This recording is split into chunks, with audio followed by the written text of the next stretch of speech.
What if a new kind of processor could tackle problems that are, well, basically impossible for real-time gaming right now? Imagine getting way higher quality lighting with just a fraction of the work, or optimizing incredibly complex physics simulations in totally new ways. Well, that's not science fiction anymore. Today, we're diving deep into some original research that does exactly that, plugging a quantum processor right into a modern game engine. All right, so here's our game plan. First, we're going to look at the big picture, the architecture. How does a quantum processing unit, or QPU, even fit in with the CPU and GPU we all know and love? Then, we'll see how you can actually program this thing using a model that looks a lot like writing shaders. After that, we'll jump into some real-world case studies in lighting and physics. And crucially, we'll look at the safety net that makes all of this possible without breaking everything. Finally, we'll talk about the roadmap, from where we are today with simulation to where we're going with actual hardware. So first things first, how on earth do you begin to add a completely new kind of processor into something as complex as the V engine? Well, it all starts by figuring out exactly where it fits in the existing computational hierarchy. Modern game engines already have this really elegant two-tier system, right? You've got the CPU acting like the orchestra conductor, running all the game logic through its SystemManager. It tells the GPU's compute system what to render, what to calculate. The big idea here is to add a third tier, a new quantum dispatch layer that offloads very specific, very hard problems to a QPU. Now here's the really cool part. This whole research project doesn't even need a physical quantum computer. I mean, not yet. For now, our QPU is actually a super powerful simulation that runs directly on the NVIDIA GPU we already have, using a library called cuStateVec. This is huge. It means we can start developing, testing, and benchmarking these quantum algorithms right now, today. Okay, so we've got a new tier in our engine, but how do we program it?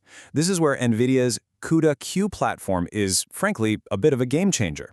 It gives us an abstraction that feels incredibly familiar to anyone who's ever written code for a game engine. Just look at this. On the left, a normal C++ function. On the right, a CUDA-Q kernel. They look almost identical. All you do is add this __QPU attribute, which is kind of like a magic word that tells the compiler, hey, this function, this one, operates on quantum bits. But it still takes normal parameters. You can still structure it like any other function. It makes programming a quantum computer feel a lot like writing a GPU shader, and that just smashes the barrier to entry. So while the code looks familiar, what it's actually doing is a whole new ballgame. Instead of messing with pixels or triangles, these quantum kernels are manipulating states in this vast abstract place called Hilbert space. And here's the key. For every qubit n you add, the size of that space grows exponentially to 2 to the n dimensions. That exponential scaling, that's where all the quantum magic comes from.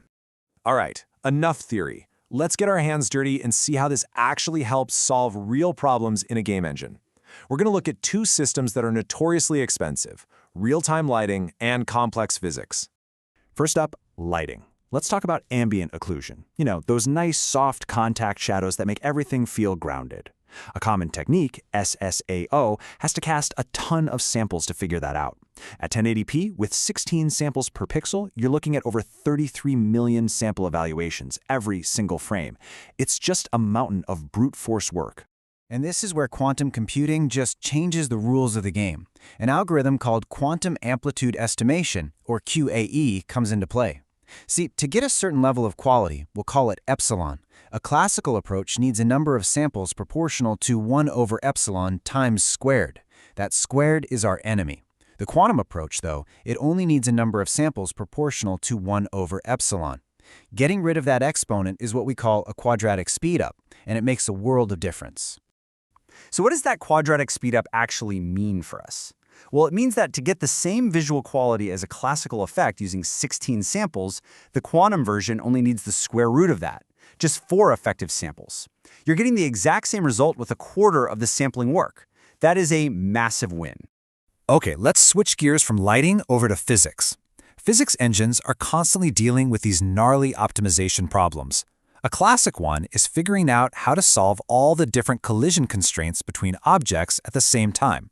This turns out to be a perfect job for a hybrid algorithm called the Quantum Approximate Optimization Algorithm, or QAOA. So, to run the physics solver in parallel, we need to color what's called a constraint graph.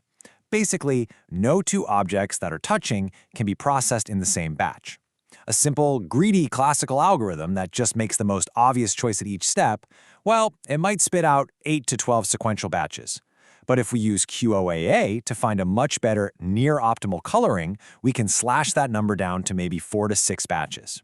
Fewer, larger batches means the GPU spends more time doing useful work and less time waiting around, which is a huge boost to utilization. Now, this all sounds incredibly powerful, but it also sounds kind of scary, right? A little experimental and risky. How can we possibly integrate this into a real-time game engine that has to ship and simply cannot fail? Well, the answer is a really robust safety net architecture. This right here is the golden rule. The entire philosophy is built on this zero dependency principle. It means the engine must build, run, and work perfectly even if you don't have the CUDA-Q SDK installed. All the quantum code is designed as a strictly additive acceleration layer. It's a bonus, never a requirement. And this isn't just a vague idea. It's enforced right in the source code. Every single piece of quantum code is wrapped in a conditional compilation flag. You can think of it like a light switch for the compiler. If that flag isn't enabled when you build the engine, all of that quantum code literally vanishes from the final product. It doesn't exist. This absolutely guarantees you always have a classical path to fall back on. So how do you manage this in the middle of a frantic 60 frames per second game loop? You use an asynchronous dispatch pattern. It's simple, really. On one frame, let's call it frame n, the physics system sends its graph coloring problem off to the quantum dispatch. That job just chugs away in the background, not blocking anything. Then on the next frame, n+1, the system checks its mailbox. If the result's there, awesome. We use the quantum optimized solution. And if it's not ready yet, no problem at all. We just use the standard classical method for that frame. It's a completely non-blocking fail-safe approach. Okay, so we've established that all this research starts with simulation running on GPUs. What's the path forward from here? How do we actually get from today's research to leveraging real physical quantum hardware? Well, even today, just within the world of simulation, we have different tools for different jobs.